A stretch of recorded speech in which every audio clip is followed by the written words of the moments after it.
ನಿನಗೋಸ್ಕರ ಪ್ರಾಣವನ್ನು ಕೊಟ್ಟಿದ್ದಾನೆ, ನಿನಗೋಸ್ಕರ ರಕ್ತವನ್ನು ಸುರಿಸಿದ್ದಾನೆ. ನೀನು ಒಬ್ಬನೇ ಈ ಲೋಕದಲ್ಲಿ ಇದ್ದರೂ ನಿನಗೋಸ್ಕರ ಆತನು ಬರ್ತಿದ್ದ, ನಿನಗೋಸ್ಕರ ಆತನ ಪ್ರಾಣವನ್ನು ಕೊಡ್ತಿದ್ದ. Don't neglect the salvation.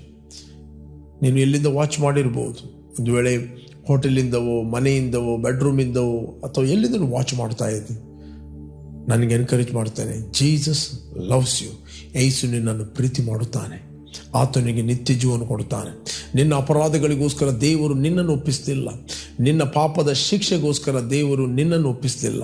ನಿನ್ನ ಪಾಪದ ಶಿಕ್ಷೆಗೋಸ್ಕರ ಆತನೇ ಮನುಷ್ಯನಾಗಿ ಆ ಶಿಕ್ಷೆಯನ್ನು ಆತನು ಹೊತ್ತುಕೊಂಡ, ಆ ಜಡ್ಜ್ಮೆಂಟನ್ನು ಆತನು ಹೊತ್ತುಕೊಂಡ, ಆ ತೀರ್ಪನ್ನು ಆತನು ಹೊತ್ತುಕೊಂಡ, ಆ ಶಾಪವನ್ನು ಆತನು ಹೊತ್ತುಕೊಂಡ ಮತ್ತು ನಿನ್ನನ್ನು ಆತನು ವಿಮೋಚಿಸಿದ್ದಾನೆ. He is our redemption. Jesus is our redemption. ಆತನೇ ನಮ್ಮ ವಿಮೋಚನೆ ಆಗಿದೆ. ವಿಮೋಚನೆ ಅಂದರೆ ಏನು? ಕೆಲವರು ಗೋಲ್ಡನ್ನು ಅಡವಿಡ್ತಾರೆ. For example, 1 lakh